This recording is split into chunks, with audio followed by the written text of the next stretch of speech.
আমরা কথা বলতে চাই আবারও মাহমুদুর রহমান মান্না, আপনাকে দিয়ে শুরু করবো আবারও। গণভোটের বিষয়ে তো মোটামুটি সবগুলো দল একমত হয়েছে, একটু জানতে চাইবো যে এই গণভোটটা আসলে কিভাবে হবে এবং কোন প্রক্রিয়া বাস্তবায়ন হবে এবং কোন কোন বিষয়গুলো সেখানে থাকবে আর কি, একটু যদি বলেন। এইটা নিয়ে অনেক কথা হয়েছে আমাদের মধ্যে। নর্মালি ধরেন গণভোট কি ইয়েস নো হয়তো, জি, তার মানে আপনার কাছে choice either yes or no এই থাকে।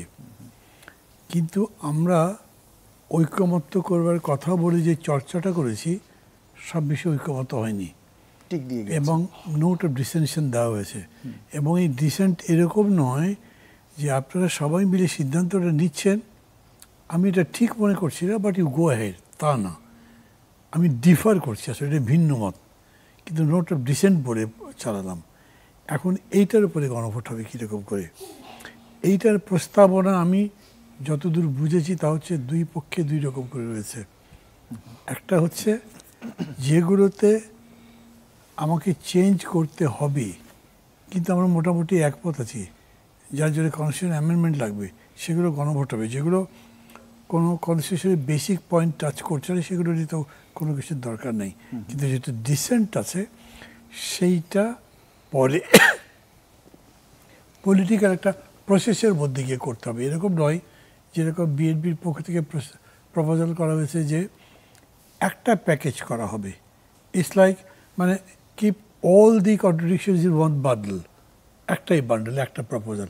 এটা ইয়েস তা নো বলেন, ভেতরে যাই আছে থাক, পরে আমি ওপেন করবো। এটা হানা যখন হয়ে গেল তার মানে সনদের পক্ষে একটা রায় হয়ে গেল, খোলার পরে দরকার লাগলে সেকেন্ড আবার গণভোট করবো। মানে আমি খুব বিনয়ের সাথেই বলি, আমি বিনয়কে সত্য কথা যে আমি অত কনস্টিটিউশন এক্সপার্ট নই, আমার কাছে বিষয়টা একটু অসম্ভব মনে হয়েছে। এটা কীরকম করে হয়, মানে এমন যদি হতো যে দুটো তিনটে ইস্যু আছে তা না, 10টা পয়েন্টের ডিফারেন্স আছে, তার মধ্যে 5টাতে আপনি হাঁ মনে করেন, 5টাতে না মনে করেন, তো ভোট দেবেন কীরকম করে?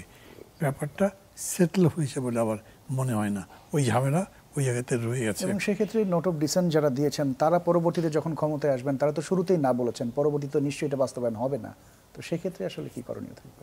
না হলে না হবে, আপনি তো ওই পার্লামেন্টকে ডিকটেট করতে পারবেন না। মানে আজকে যেটা হলো না সেটা তখন বলবেন যে না এই যে আমাদের রেজলিউশন সেটা তো আমাদের করতে হবে, তা তো বলতে পারবেন না। সো ওইটা ওইখানেই মরে যাবে। অথবা তারা যদি মনে করেন যে তারা চেঞ্জ করবে তখন হয়তো করতে পারে। এটার ফেট এই জন্যে অনেকখানি অনিশ্চিত থাকে এবং এর মধ্যে অনেকগুলো বেসিক জিনিস আছে। মানে আমরা প্রধানত কী চেয়েছি, যাতে return of fascism becomes impossible. যা যা ক্লজ আছে কনস্টিটিউশনের মধ্যে যেটা ওই ধরনের রিটার্নকে সম্ভব করতে পারে সেগুলো বন্ধ করে দেবো আমরা। কিন্তু এইখানে এরকম বিষয় আছে যেগুলোতে আপনি ডিফার করছেন না, ওই জায়গায় দেবেন না।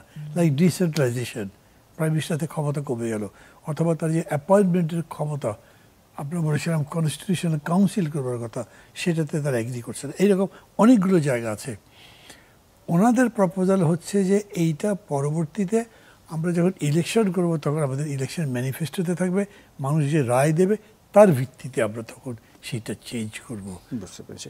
মানে ভাই 1990-তে তো একটা সনদ হয়েছিল, তো সেটাকে বলা হয়েছিল যে 3 জোটের রূপরেখা নামে একটা ইয়ে ছিল, যদিও সেগুলো বাস্তবায়ন আসলে হয়নি। তো এবার কি বাস্তবায়ন হবে কিনা আপনার কাছে জানতে চাই, পাশাপাশি একটু পার্থক্যটা জানতে চাইবো এবারের এবং পার্থক্যের ব্যাপার হচ্ছে যে অনেকগুলো বিষয় তো আলোচনার মাধ্যমে আমাদের নিষ্পত্তি হয়েছে, সেগুলো আমরা করে ফেলতে পারি। বেশ কিছু বিষয়ে আমাদের একভাবে নিষ্পত্তি হয়েছে, আমরা একমত আছি, কিন্তু সেটা অ্যামেন্ডমেন্ট লাগবে বা কনস্টিটিউশনাল র্যাটিফিকেশন লাগবে, যেহেতু বেসিক জিনিস টাচ করে, সেটা আমি মনে করি করা যাবে। কিন্তু এখানে যেটা বললাম আমি এখন, এই জিনিসটা কোন প্রক্রিয়ায় করা যাবে, এটা কনস্টিটিউশনাল এক্সপার্টরাও যে মত দিয়েছেন আমার কাছে স্যাটিসফ্যাক্টরি মনে হয়নি সেগুলো। ওটা আমি বলতে পারবো না আসলে, আমি একটা বানিয়ে বললে তো হবে না। মানে যেটা বললাম আমি যে 10টা পয়েন্টে 3 রকম অপিনিয়ন, তো ওটার ইয়েসটা ভোট হবে কেমনে?